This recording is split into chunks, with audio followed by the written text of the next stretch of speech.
Quiz 2.6 through 3.1 review. If I have this limit, since it is going to infinity, I know that I use 1 over the highest power, is often the technique.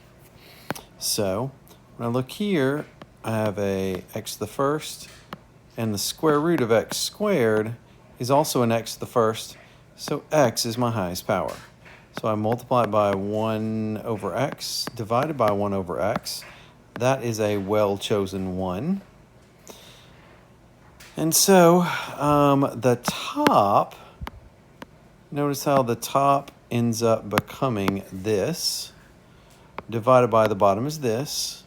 But then we want to get everything under the square root, and we notice that as x goes to infinity, x is equal to the square root of x squared. So I can replace this x with the square root of x squared. Then I can put the whole thing under 1 root. So I can end up putting all of this under the root. And then I divide x by x squared and 3x squared by x squared. When you do, you get this. You take this divided by x and this divided by x. Notice we're using the tool that this over c is just equal to that over c plus that over c. It's a way of breaking up fractions into smaller pieces. And so now we have this, but notice some stuff cancels out and we get 1 over x. Some stuff cancels out and we just get 3. These cancel out and we get 4, and then this is left right here. Well, now we let x go to infinity, so as x gets big, 1 over x goes to 0, and you're just left with the square root of 3 on top. And this 1 over x also goes to 0 as x gets large. And so the whole thing, this function tends towards square root of 3 over 4 as x goes to infinity. So the square root of x plus 3x squared divided by 4x minus 1 has horizontal asymptote at y is equal to the square root of 3 over 4, right? That's what it means that as we go out to infinity, it settles down to this number. What it really means is that we have a horizontal asymptote. Pretty cool? All right. So now, this one is a little bit more complicated than you might normally see, but I thought it was a really good workout. So if we're looking at this limit, if we let x go to infinity, do you see that we have infinity minus infinity? Well, that makes no sense. Infinity minus infinity is not equal to 0. We just don't know what it is. It's indeterminate. So I multiply by the conjugate, but I have to do that on top and bottom because I want it to look different and see what happens. So when I do, the top becomes what you see here. So the top becomes this, the bottom becomes this, but that allows these to cancel out and leave us with an x. So now we have this. So then now I see that as we go to infinity, I get infinity over infinity. And so when you're taking limits at infinity, one tool to use is 1 over the highest power. So here the highest power I see is x. So I multiply it by this one well-chosen 1 over x divided by 1 over x. So when you do that, notice on top you get 1, and on bottom it hits this term and gives me this. And it hits this term and gives me this. And so I wish that all of this was under a root. So I end up replacing this x with the square root of x squared, which is true when x goes to positive infinity. So we get this whole thing, which means I can put it all under the root like so.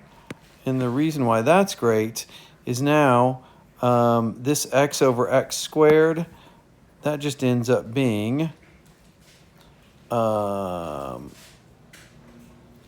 So it's 9 over, what? These cancel out, and this should just end up being 1 over x. Bloop. 1 over x. So now as x goes to infinity, this piece goes to 0, and you're just left with the square root of 9 plus 3 on the bottom. Well, that's just 3 plus 3 or 6, so it's 1/6. So that means, if you look at the square root of 9x squared plus x minus 3x, that has a horizontal asymptote at y is equal to 1/6, because in the long run, the function wants to settle down to 1/6. That's what that means. C, this one is much more like something that you might see. I think it's great. So as x goes to negative infinity, so we're walking out to the left, we want to know what does this function settle down to. In pre-calculus, maybe you said that since the degree of the bottom is higher, it's going to go to 0. But why do we know? Well, we multiply by this well-chosen 1 using 1 over the highest power. And when we do, we end up getting this. But then, as x gets really large, this piece goes to 0 because it's 1 over something growing. 2 divided by something exploding goes to 0. And 1 over something exploding goes to 0. So the top wants to be 0 in the long run. The bottom wants to be 1. 0 divided by 1 is 0. And so x minus x minus 2 over x squared plus 1 has a horizontal asymptote at y equals 0. So in the long run, when we walk out to the left, this thing wants to settle down to 0. Okay. Let's look at D. Okay, so if we have this big ugly thing, I think we're going to expand it before we see what's going on. So when we multiply this by itself, we end up getting this. So that's what the numerator is. And then on bottom, if I take x minus 1 squared, I get this. And so then if I take this times x squared plus x, I get all this stuff. When you simplify, it turns out to be this. So that is just what the denominator is. So I put it here. So I've changed the form to where now I'm really taking the limit of this object. And since they're both polynomials, we know those dominating terms are really going to dominate the behavior as x gets really large. So as x gets big, these terms aren't going to contribute as much. It's really going to be this. So we see that it's going to settle down to 4 in the long run. But to really prove it algebraically, we multiply by this well-chosen 1, 1 over the square root of 4 divided by 1 over the square root of 4. When we do, we get this. And notice that as x gets large, these terms go away. And so do these terms, they go away. And you're really just left with 4. So that's, when it's rewritten this way, it's really easy to see as x gets big, these aren't contributing anything. It's just the first term. As x gets big, these terms aren't contributing anything relatively. And so it's just that one. So we see that our function, actually has a horizontal asymptote at y is equal to 4.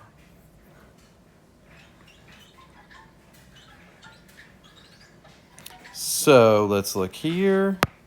If we're looking as x goes out to positive infinity, as we go this way, the function settles down to something. Yes, it looks like it settles down to y is equal to negative 2. So that means that is the answer to that question. As x goes out to negative infinity going this way, it seems like the function wants to settle down to 2. As our inputs get closer and closer to 1, it looks like from both sides the function explodes to positive infinity.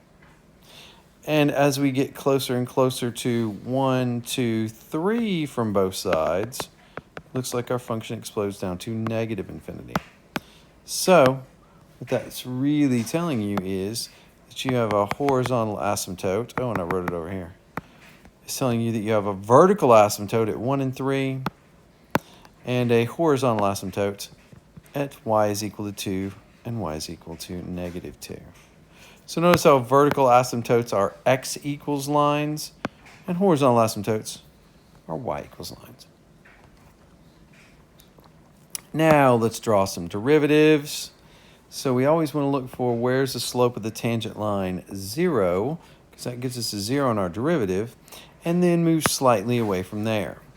So as we move a little bit to the left, it looks like that's a small positive, bigger positive, really big positive. So it looks like our derivative is getting more and more positive as we go out this way. But then it looks like our derivative is getting small negative, smaller negative, and then about here it's as negative as it ever gets, and then it turns back a little less negative, and it turns back towards 0. So again, it looks like right here is our inflection point where it is about as negative as it's ever going to get. So it goes down something like this, and then it comes back up to 0. And that would be our f prime. Again, it's just a general idea. Here, it looks like we have a negative number, so that's going to be a negative derivative for a while. And then it's not, doesn't make sense here. And then it looks like we have a positive number. So it's some positive number right here, maybe 1. And then it's a negative number, maybe negative 1. But the important thing is it looks like these are parallel, so they should have the same slope or same derivative. So here would be our derivative, and then it jumps up to here and it's open. And it jumps down to here and it's open. And then again, this looks like it's fairly parallel to that other one, maybe not. Is it really parallel? Maybe it's a little less. So maybe that's less than 1. So maybe this first one is a little less than 1, but negative. This is 1, but positive. This is 1, but negative. And this is a little less, but it's positive. All the way up to there. Again, this slope looks less than 1, but it's negative. The slope looks 1, but it's positive. The slope looks 1, but it's negative. The slope looks a little less than 1, but it's positive. Here we have a 0 on our derivative, so that's our f prime graph. Over here we have a 0 on our derivative.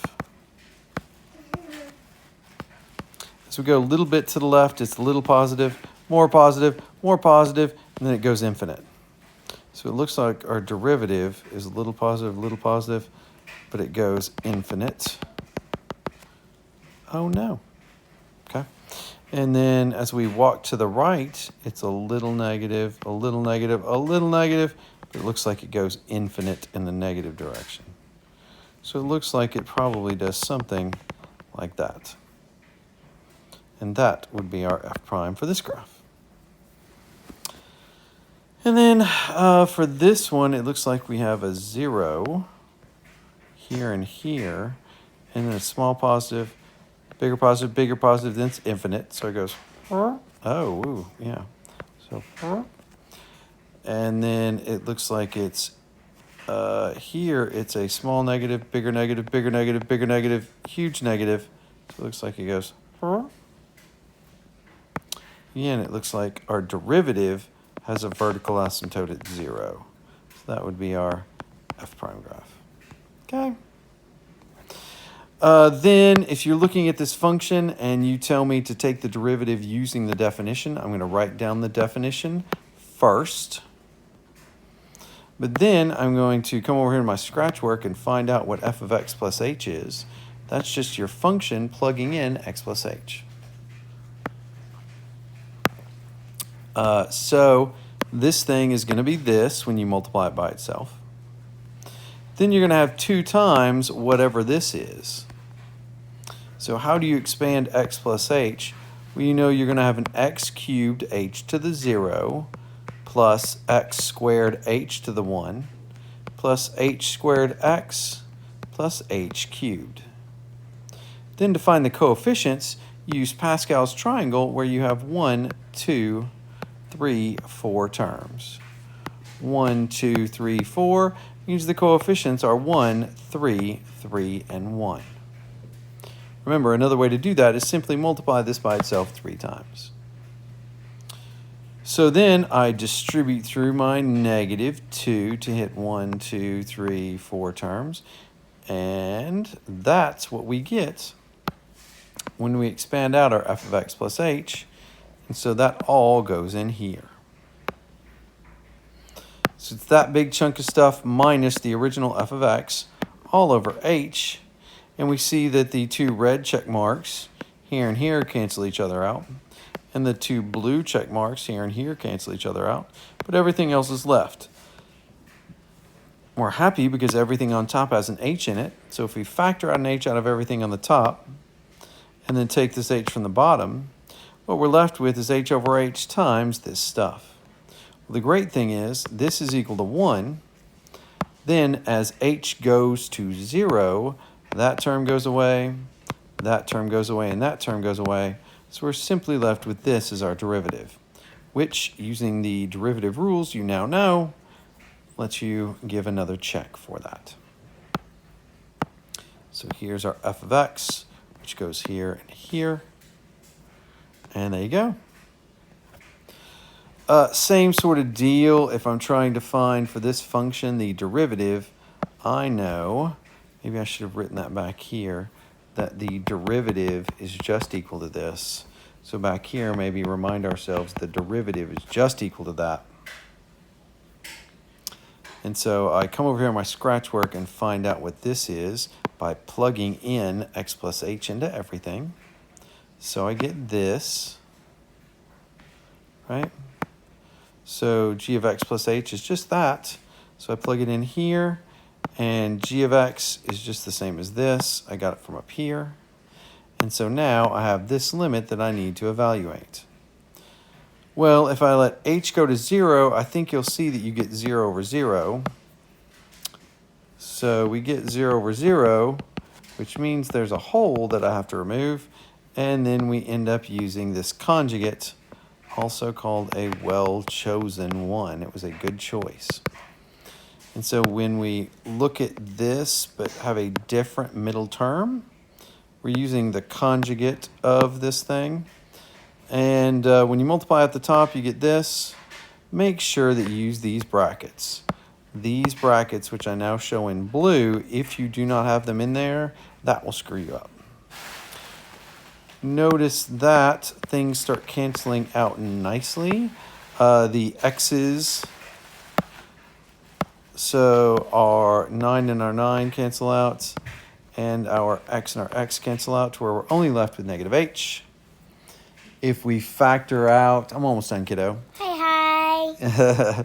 If we factor out h over h, we have this, which is just equal to 1. You telling everybody bye?